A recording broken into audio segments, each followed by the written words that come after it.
We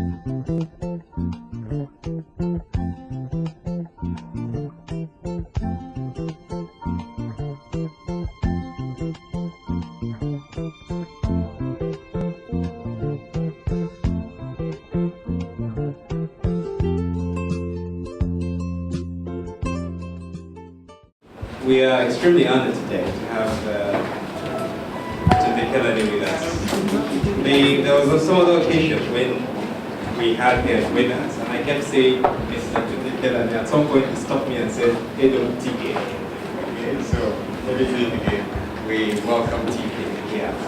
And the honor is it's a great privilege, really, what he's going to do for us, because he's showing us a version of that has never been seen in public before. Okay, so even though it's been out, but it's been rewarded, so that what we're seeing, nobody else, there's no other public seeing it. So I think we're extremely grateful for this honor.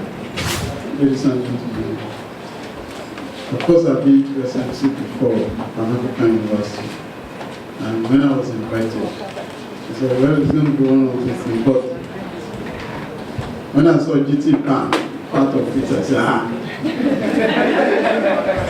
at least SMC have managed to Pan African University, and the idea of Nollywood Center backed by GTB, at least shows that the banks are coming closer to us. So I thank you for inviting me down. You know, the impression of Nollywood is to suggest that it's essentially an English language cinema. And this is not true, because the concept of Nollywood is diversity and it's multilingualism. And up to about 2005, it appears as if the popular Nollywood was English. But again, after 2005, the opposite started to happen. Indigenous language films increased in number, and today I'm sure that more films are produced in indigenous language than in English. And I thought, again, why indigenous? For me, I've been influenced by great indigenous cinemas, like Japanese cinema, Akira Kurosawa. I watched all the 7 films. And I look at India's industry, which again in contemporary times I'm sure is a great example of indigenous cinema, which is now global. And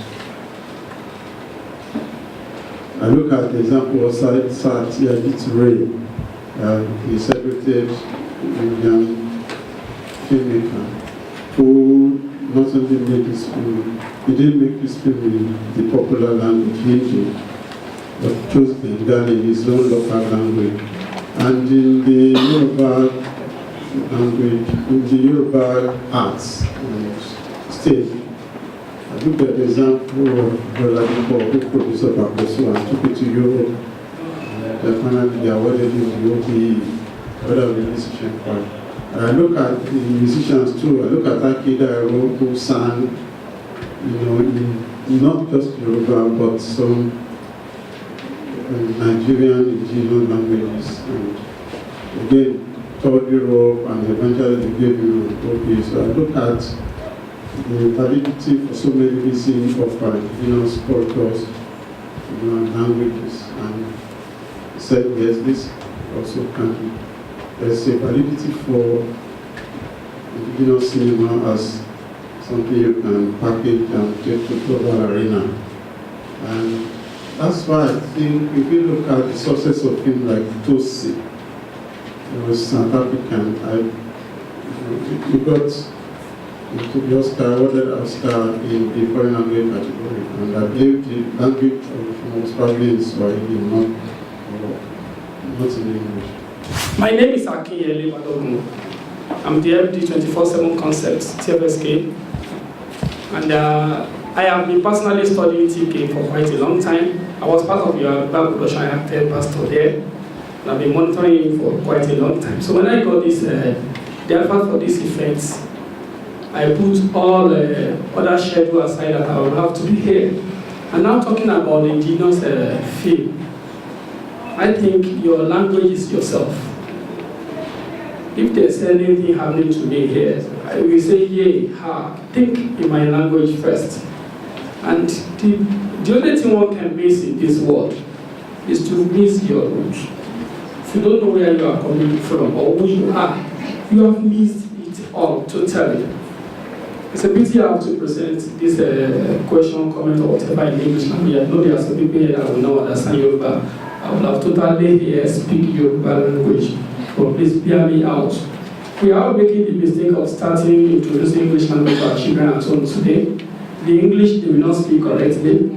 The mother tongue that is supposed to pick, they will miss that. So we are creating a kind of terrible future for them. But sir, under opportunity given here, just when I first saw Maami, we gathered some friends to discuss some of the messages from the film. And I want to ask you, since we have the opportunity now, seeing you here, for that Kashi's mother to die, does it worth it to put up any effort in this world at all? The woman has been taking care of the child for quite a long time. On the 10th birthday, the day she got for the boy meat that the boy has been asking for, they have everything to eat, and the woman died that very day.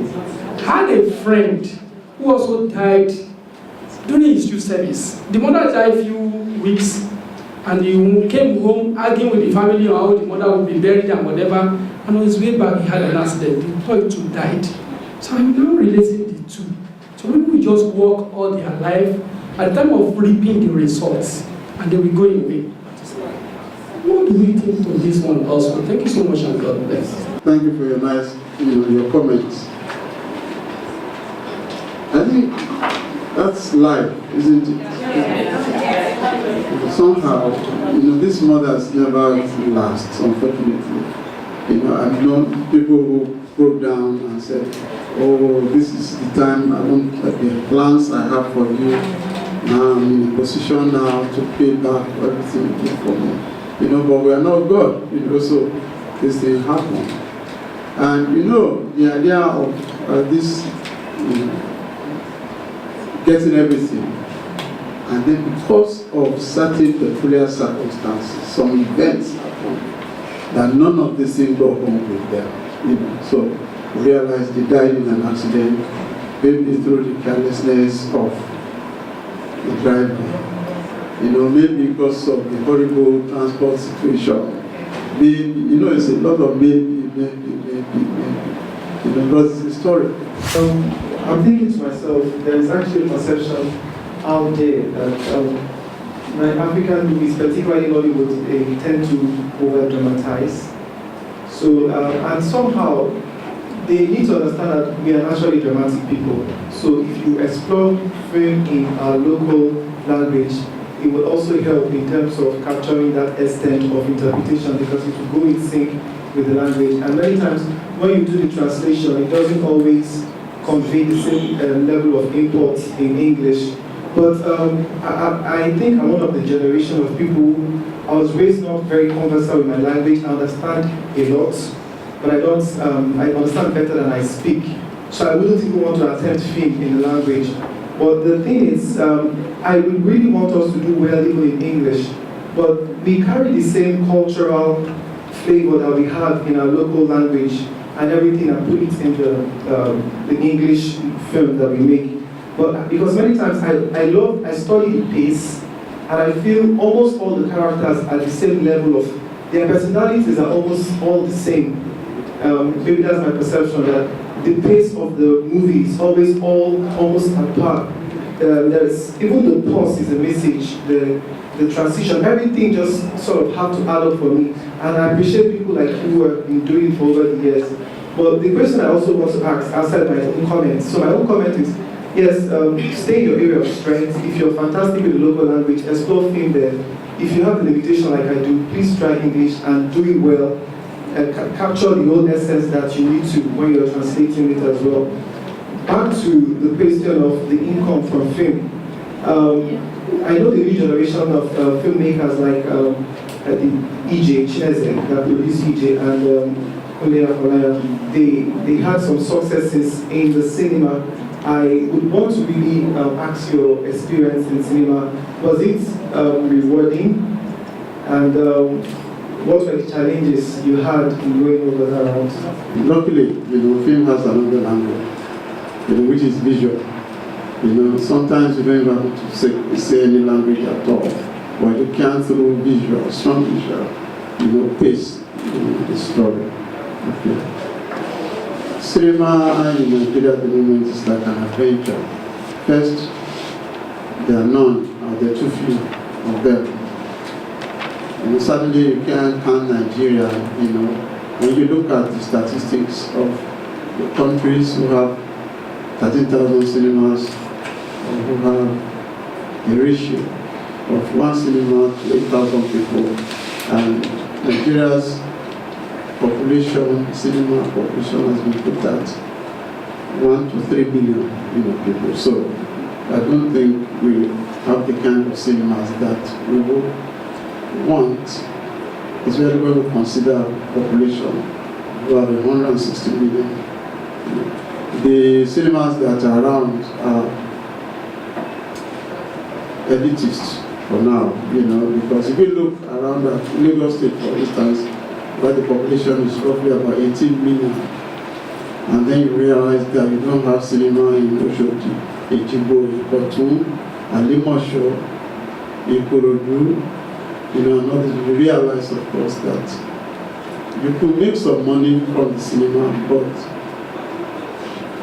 I don't think that it's really sustainable, because the cinemas primarily, the programming of their content shifts towards Hollywood and America, and occasionally they make something available for Nigeria. Even the programming is not friendly to Nigerian movies. For instance, we took Maami to the cinema, and sometimes they give you your first screening is 2 o'clock, and the second one is 8:45, at night. So some people buy the ticket but go away, and so on. So this is part of the problem, and the film being in digital form is exposed to piracy, and I suspect that some of the films that have been to the cinema have been pirated, sometimes from the cinema itself.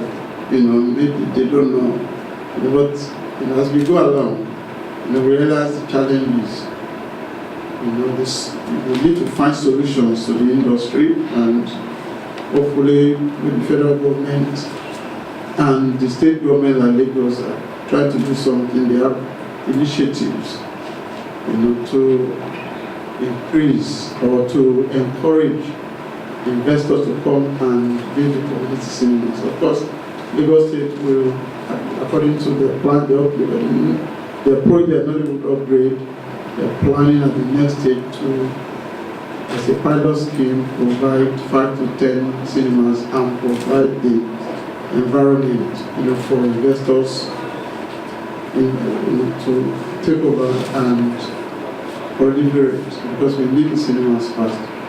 So, what I look out for films like this is the setting, the time. When you say you're in Abeokuta, say 1960, I expect the setting to be Abeokuta in 1960. Correct me if I'm wrong. When the film was running, I saw one of the latest perfumes. I think it's a purple and black, gold, in a gold, 1 million, yes. I saw it where the old man was supposed to be in Abeokuta when the child was small. So I don't know if I'm right or wrong. I stand corrected. Oh, that crazy man. Well, actually, I'm sorry, I didn't pay attention to that part, but I've seen, why I wrote that to you. You see, incidentally, let me just break down this a bit more. When I make a film, like this, I go back and I go back into the story, and I put a lot of documentary things in it. And for this film, it's almost like personal in a way, because what I did was I went back to my own childhood and decided to use a family compound where I grew up as a setting of the film itself. And all I needed to do was paint all the houses there. And we had to walk almost 360 degrees because my idea was to paint maybe 3 houses that we needed. But in the community, in the compound, I found women, who the chief imam had died. And then when I painted the house, then the women came to me and said, you know what, before our husband died, his dream was to paint the house. So what are we going to do about it? So I ended up painting all the houses.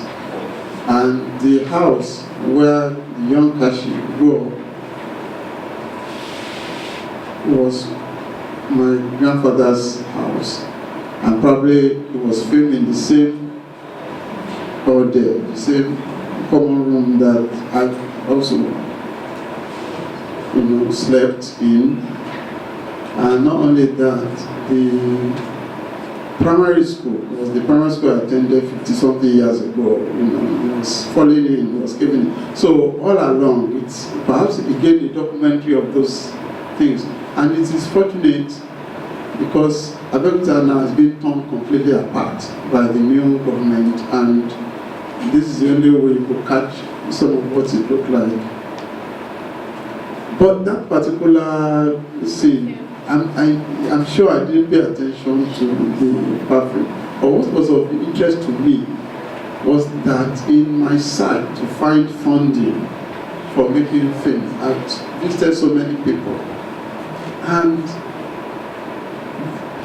rich people, they exhibit all these habits just to show. I don't know what gets into their head about their money. And believe me, I've, tried to get help from one rich man, and that's exactly what he did. Listen, if you want to know some of these people, when you study them very well, on their table, they would have a lot of things that they would never need.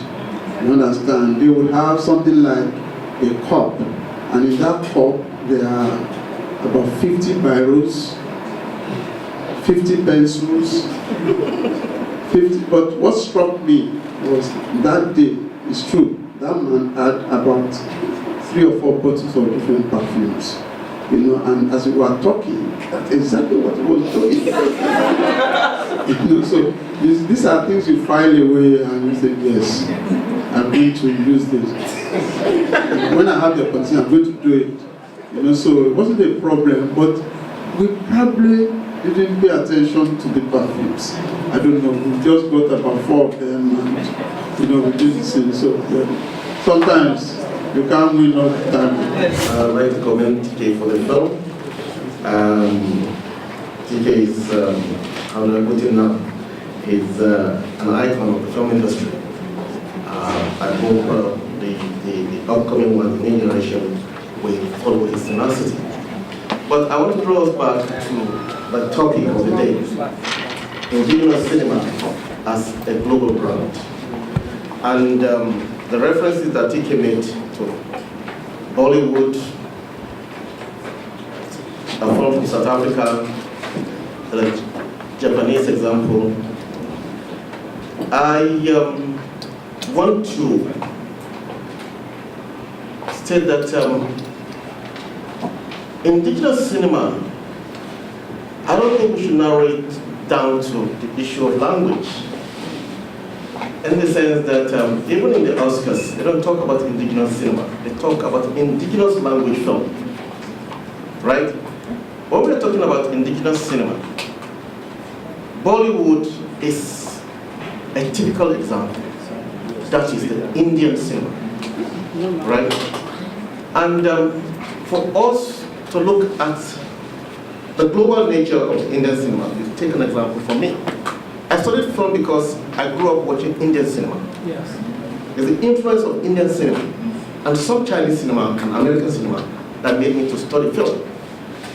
So, if we're looking at it in the context of Nigeria, what I would like to see, I mean, films like those of TK, the people from Yoruba land, and the entirety of Nollywood, in the sense that what I feel we are looking at when we are looking at our indigenous culture as a global brand through film is the totality of the industry.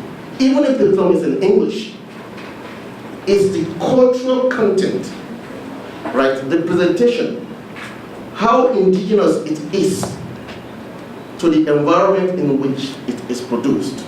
Not aping Hollywood, Bollywood, or whatever industry you have. The Chinese cinema is indigenous because their culture is all there if you study Chinese films. So, yes, in Nollywood, we're neither here nor there. The English movies are really about our culture and not about our culture. Why do I say this? Because there's an attempt, or there are attempts in our movies to do what they do in Hollywood. We are not faithful, like TK does with his movies, to infuse our cultural properties into our films, regardless of the language of communication. Right? So it's from that perspective I want to look at indigenous movies as global brands, not necessarily from the perspective of the language used.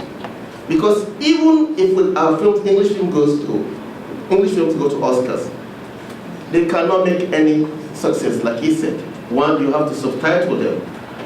When I used to do a lot of commercials, we do commercials for CNN that they want to transmit on CNN, where people speak in English. TK knows it. They would demand that we subtitle them. Because the way we speak English is quite different from the audience that CNN was transmitting those materials to them. But they're beginning to gradually accept us. Because if you watch African Voices now, there's little of subtitling in whatever is being presented. So I just wanted us to focus on that fact that, look, when we're talking about indigenous cinema, it's the totality of the content presented in our works, whether it's in English language, whether it's in our local language, Yoruba, English, outside, Joe, whatever you have there. When we're not talking about the global brand, how effective it can be. Tutsi that he mentioned was awarded Oscar as an indigenous language film, right? So we need to find a kind of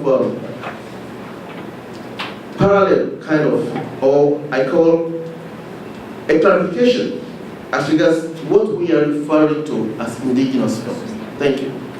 And I think we all agree that we're really incredibly grateful that you continue to raise the bar and bring us fantastic films.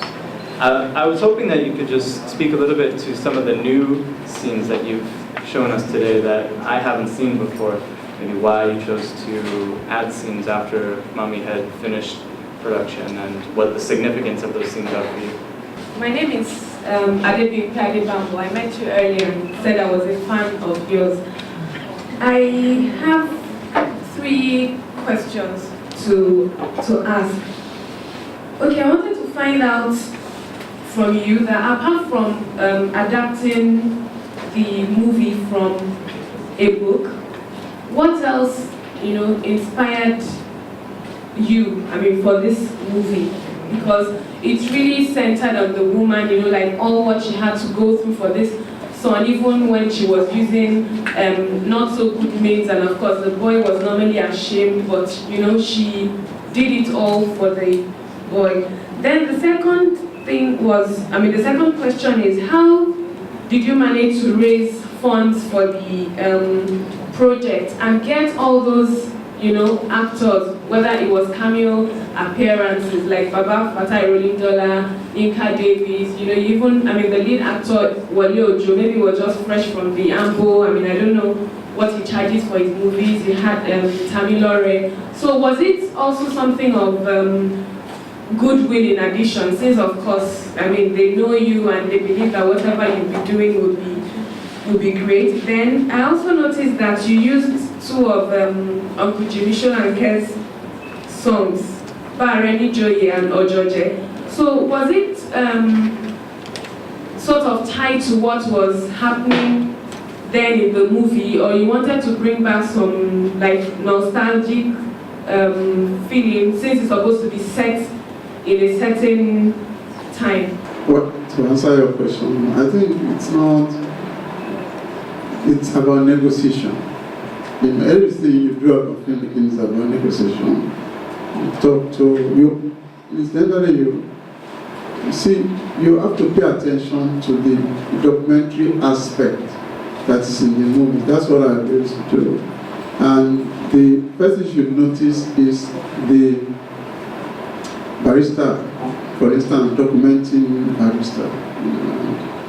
I did a bit of dedication to barrister in the film, and this is because I'd come across this track that barrister did as a duet with Nika Davis.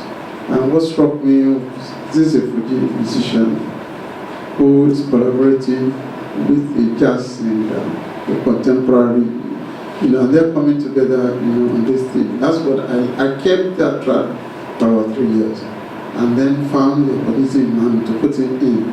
And what I had planned to do was to bring Barrister and Colinton together in the film and have an entertainment journalist like Bedu is here. Has he left? Yes, it's not. Oh, okay. Bedu, an entertainment journalist, and everybody knows about this seemingly rivalry between Barrister and Colinton. And I said I'll bring them together in the film and ask the journalist to interview them. During the performance, then Barrister will get up and join Nika Davis on the stage. That was what I planned, but unfortunately at that time Barrister was ill, and by the time we got to filming, I think there was no way to do it. So we got his brother, Carol Devalable, to play that particular part. So all along the film, I looked for opportunities to document everything, music, and draw attention, people's attention to things that you normally would miss. So, for instance, I had in Thunderbolt, remember, I documented Tunde Kelani, and then I wanted to do something badly about initial and case music. So I put it in, and in his characteristic way, they told him about it. And when he met me, he hugged me, and I hadn't paid him anything at this time. And what he said was, I heard that you use it well. So whether you like it or not, all that is frozen, and it's in the film. Okay. So now, and Mike's question about, sometimes there's, there are so many, when we're making these films, especially in a country like Nigeria, things begin to happen that would delay, the release of the film, the threats of piracy and everything. In any case, it's always a compromise because it's a fairly low budget and money will run out, and you will end up, maybe lucky because 75% of what you originally planned. And then at times you get more money and you say, you know what, now let's go back, and shoot the scenes that we had left out completely. So that's what has happened.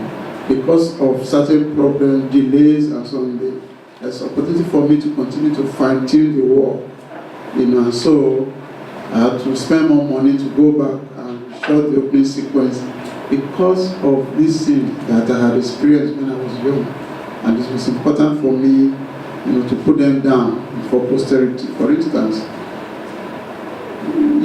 I've always seen the women, in those open folk, women, they call them Alajapas, and these are women who leave their home and travel in a group, and they go away for maybe a week or so and trade, and then come back and sell and repeat the journey again. And of course, the opening sequence where the children wander off into the environment, that's what we do when we're young. you know, because we raided people's farms, we raided their orange trees, you know, we fished, and we couldn't go hungry, you know, as a young person, you know, growing up in the community. We raided shrines, we raided sacrifice on the road, you know, and, you know, we washed the coins in them and prayed. Because I have somebody who has watched the film. That names, the way the name sound, Maami, I was thinking, what would it be? What's the meaning of Maami? Not until today when I watched the film, it's so educative. To movies which we almost produce in Nigeria today. And as even to the musical aspect of it, some of them are not educative. But I can tell you categorically from A to Z of this movie, no, it's wonderful to see. And my question goes to sir. You said something about the issue of piracy. So what can it be done? Because also I'm a movie producer.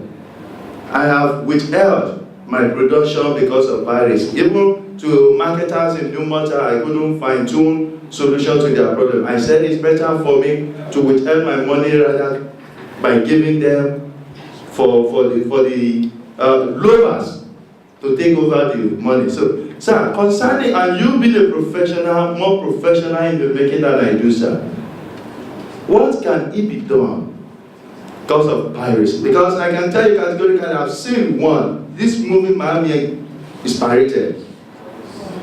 Yes, it's pirated. And I can tell you to what is previewed here is different from what is in there.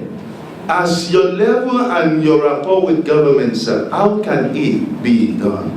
Because piracy is also something giving me more concern to go into the movie. Giving the production to a marketer, they will tell you they don't have everything. At the end of it all, you won't get actual, even to not talk of profit. And I'm asking, sir, with your level and relationship with government, because I know I heard you the other time saying there is law, but to enforce is the problem. Can this something be done for law on piracy to be enforced? Thank you, sir. I remember you started asking whether we should continue indigenous language. I don't think you want to stop doing movies in Yoruba language, because for me, every time I watch any of your film, I learn a new, not only word, meaning of something, some Yoruba words, and then the setting brings a lot of, things that I remember when I was growing up, and I would like to commend you for that. And please, don't stop doing Yoruba movies. Beyond that, I want to ask a question. I'm a big follower of the football industry, and I noticed that this is it's one thing that every Nigerian, a lot of Nigerians are passionate about. And I don't think I've heard anything about this film in the media having a football connotation or a football setting. I was even very happy when I saw the credit. I saw that Sheikh Odebami was involved. But I didn't know why you decide not to use a footballer for the scene of the Kashi. I've seen in other clients, Eric Cantona was calling one of the infant terrible. They had a lot of films, and so many other football stars have acted films. I don't think we have shots of such people in Nigeria, particularly when we're talking about global brands. My name is Eugenia Ababuru. Sir, well done. I'm not a Yoruba person, but I related so much to this movie. Trust me, if I were to be in the Oscar board, I would definitely influence people to nominate this movie. Definitely. Yes. One thing I noticed, rather an observation, was the characterization of Maami, the mother, Kashi's mother, was intriguing. Her mischief, her intelligence, and everything about her spoke so much about women. Now, another thing I noticed was this movie is more like a good orientation for Nigerians who have given up on Nigeria. You know, the love for Nigeria. Kashi had love for Nigeria, but he was battling with something. Also, what I don't really agree with you as a writer, I'm a writer, is your resolution. I don't understand why his resolution should be killing his father. That's my own style of writing. Maybe because I'm a romantic at heart. You understand? He resolved that story by ending his father's, and he now resolved his own case. He didn't kill him. He removed it. We all assumed. Let me assume it's an assumption. It's an assumption. Okay.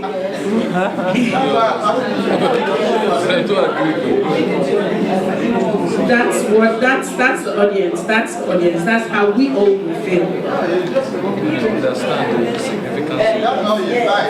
Okay. That's an observation. That's my own observation. Then another thing concerning the piracy thing. I have a different opinion. Now, for a good movie like this, I represent a lot of Nigerians who believe Nollywood movies are not worth watching in the past, until I started seeing movies like this. Now, you do an advert on NTA, let's say, we have 120 million Nigerians, and then we have like, 160. Sorry? 160. Okay, 160 is growing. And then we have like 100 million Nigerians watching NTA or the TV, watching the adverts. And then filmmakers produce like 500 copies. Who gets it? Just a few people get it. And then someone like me who thinks Nigerians can do better, Nigerians can do better, and then I'm used to seeing the badly made movies, and I don't get to see a movie like this. I will never talk good about Nollywood. The truth is, there's no way you can tell our stories well if we don't see it and believe in it. Most of us don't get to see movies like this. It is not piracy. It is because the movie makers have not been able to produce what can get down to the grassroots. Oh, yes. The filmmaker is handing to his fame because of piracy. So, listen, you're just not a filmmaker because, let me tell you, if you have never been pirated, if you have never been banned, then you are not a filmmaker. There's nothing you can do about it. In fact, if you are pirated, that means the film is good. If you are banned, that means you are saying the right things. So that's not enough to stop you. If you really want to be a filmmaker, get it out there. There's nothing you can do. You can't stop piracy. And madam, let me tell you, you are assuming a lot in Nigeria. It's 160 million people without electricity. You understand? So what is happening is the few LSU you see, especially in the urban areas, go out. Millions of Nigerians are in darkness. There's nothing you can do. You can reach them. That is why, and I said there's law, but it's not been, how can it be implemented? You can see that right now the government's priority can never be piracy, because they have a lot on their plates. If you went out and you said, my film is pirated, you look at you and say, oh, please take it. Just go and don't worry. We will just go on, don't let them stop you. No, because we have gone everywhere, we have reported the police. First of all, you bring out all the films and you say, look at what they're doing tonight. And the police officers look at all the films and say, let me see them. And they laugh, and one boy is Anyway, what are you going to do now? That's okay. If I were you, I'd just go and do what you are doing. I don't think you let it stop you. Please go on and do what you want to do. Because they have they have problems. They have serious issues in the country. And so you are not the priority. You understand? And you see, the idea of the indigenous cinema, we cannot control Mahmoud, said his own side of it, but look at, if I tell you that for me as a Yoruba, in the homelands, in Yoruba itself and West Africa, 30 to 50 million Yorubas. And then when you go out into Cuba, you go to Brazil, Antigua, Haiti, Trinidad and Tobago, USA, in England. These are where the Yorubas are. The Yorubas are outside of Nigeria. And they just were waiting for us to do that, expecting us more about, the people right from Australia who are saying, they are using the language, the resource in the world today, study on Yoruba language is probably not in Nigeria, it's outside. And people are looking at us. We have to reach out to South America, where there's considerable Yoruba presence in their culture and art, and they are expecting us from the source to come out with great things from Yoruba land. See, that is when we talk about indigenous cinema in a global sense. I'm not saying Hollywood, I'm saying we are already lots of Yorubas in diaspora, and they are looking at us contributing, to sort of put our indigenous culture and language into proper focus in sort of the global cinema. Good evening, my name is Fatima Sadu from the National Film and Video Censors Board. She actually captured my feelings too. This is not, whatever I'm going to say now is not the stand of the National Film and Video Censors Board. I was just going to ask TK why he ended the movie the way he did. She took it out of my mouth earlier. TK was being very careful. He left that to viewers' discretion. TK, will you say because you want to satisfy National Film and Video Censors Board and you just decided to... Because that last bit is like the Keshi killed the father. That's my own impression. And for an African man, I don't think that is part of us. I don't think we are that hard-hearted to want to come back and kill your only surviving parent. The mother had told the son that, he told the son and said, well, you wanted to know your father, okay, now you know your father, and that's why I left your father. And that is what they do to get their unexplained wealth. They kill anything. People who believe it will do anything to get money, even sacrifice their own children. And the mother said, that's how your brother could have ended. That the boy was surprised. So I have a brother. Yes, you had a brother. And it was your brother that they used for the first ritual. And the mother said, I should have suspected,